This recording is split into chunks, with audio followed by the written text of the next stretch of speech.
Gagawa po ako ng labag sa utos nyo para lang mahanap ang anak ko. Alam ko pong makasarili yun, pero ito na po ang kahuli-hulihang alam ko na gagawin para lang mahanap ang anak ko. Gabayan niyo po sana ako.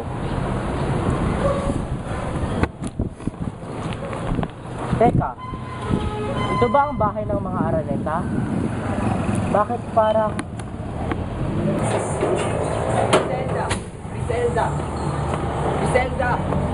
Griselda, bakit mo ko niloko? Ginawa ko ng lahat at bakit ako kapatid mo ba?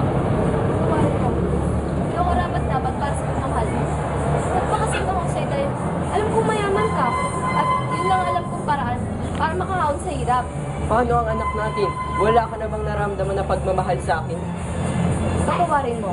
Aalis ako dahil alam kong maski buhay ko, hindi sapat para sa kapatawaran mo. Griselda, pinatawad na kita, but please don't leave.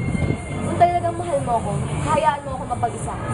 Patawad din, salamat sa pagmamahal mo. Hindi pwede. Siya ang...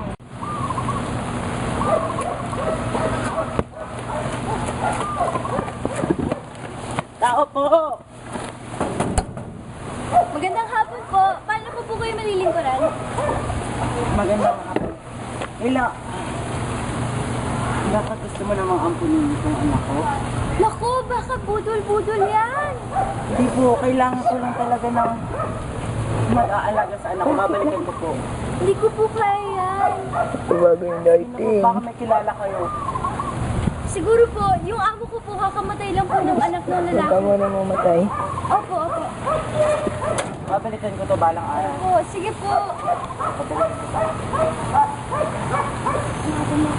Please. Ma! Pa! Is this true? Ampun lang ako. Hindi ko totoo yung anak. Ay, dito pwede. Sabihin nyo nung dito to ito.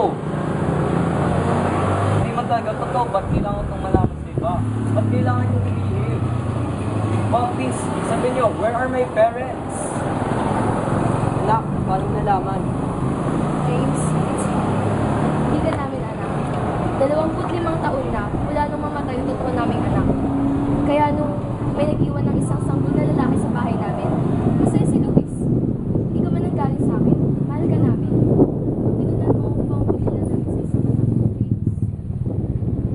Anak, hindi namin alam kung sino ang totoong magulang. Pero hindi namin in-expect na magkakaganito pa. Come on, this is not a good joke. Anak! Ikaw ang tunay kong anak. Who are you? Sino ka? Ako si Marco. Ako ang tunay niyang ama. Ako talaga? Oo. Iwan kasi dito 25 taon na ang nakakaraan. Sa isa yung katulong ninyo.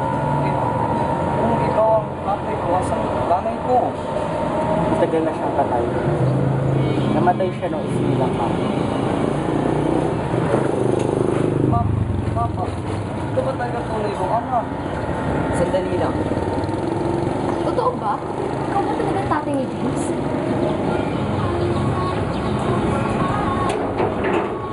Ha? Ikaw nga yun. Siya nga.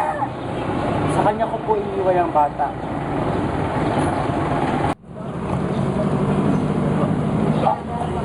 Pa!